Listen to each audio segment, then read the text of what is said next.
And now, friends, it's time for another mystifying and amazing edition of Strange But True. Hello, everybody. This is Dottie Norris welcoming you to another edition of Strange But True. I'm standing in front of Kaipi Cola's filling station at Health Spa here in Ironwood, Michigan, and I'm talking with the owner, Mr. Kaipi Cola, a man who claims to have not only seen, but talked to the mythical them, the legendary architects of the status quo.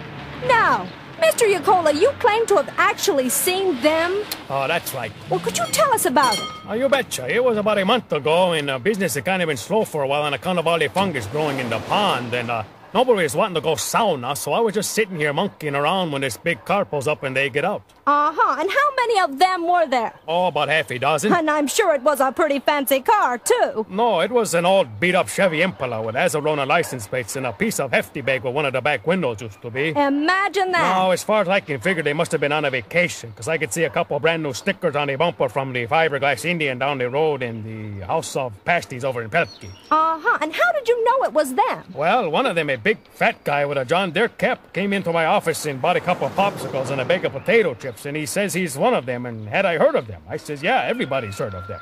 And then he asked for directions to the Humpty Dumpty campground outside of town, and I think if he hadn't been so plastered, he might have got it the first time. But anyway, that was all. I told him, and they thanked me, and then he drove off. Isn't that something? Now, a lot of people all over the world really look up to them and hang on everything they say. That's what I hear. Well, how about you, Mr. Yukola? Were you impressed? Did you find them to be a bunch of pretty classy guys? Well, I don't know. I kind of thought they were a bunch of slobs, because when they opened their car door, all these empty pop cans and french fries and garbage falls out onto the ground, and the guy who talked to me smelled like he needed to go sauna. All his bodily toxins were sweating out and kind of hanging on him, and I had to turn my head when he talked because his breath smelled like an old sausage. Kind of makes you wonder why anybody could care less what they think. That's what I was thinking, but I guess deep down inside, everybody wants to be told what to do. At least that's what they say. They certainly do. Well, thank you for talking with us, Mr. Yukola. No doubt all this has left our listeners mystified and amazed. Well, I think I'll go clean the fungus out of the pond now. You do that.